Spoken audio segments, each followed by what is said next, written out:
حکومت بلوچستان کی جانب سے ضلع بارکھان میں بننے والے تمام ترقیاتی منصوبے اب کرپشن کی نظر ہونے لگے۔ بلوچستان میں 2 وزیراعلیٰ کا دور آیا لیکن کرپشن کا بازار نہ تھم سکا۔ ضلع بارکھان کی تحصیل رکنی میں بلوچستان اور پنجاب کو ملانے والی بین الصوبائی شاہراہ رکنی کے مقام پر وزیراعلیٰ بلوچستان جام کمال کے دور میں اس پل کو ریپیئر کرنے کے لیے چند کروڑ روپے منظور کیے گئے۔ ٹھیکیدار نے انجینئر اور ایکسین کی ملی بھگت سے ناکارہ مٹیریل استعمال کر کے اس پل کا کام مکمل کر دیا۔ 3 سے 4 ماہ گزر جانے کے بعد جب بارش کا پانی داخل ہوا تو ٹھیکیدار کی کرپشن کا پول کھل گیا۔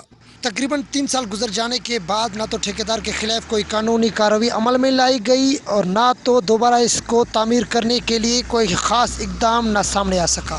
اس پل کو اگر جلد ریپیئر نہیں کیا گیا تو بلوچستان کو پنجاب سے ملانے والی قومی شاہراہ کئی عرصے تک بند رہ سکتی ہے۔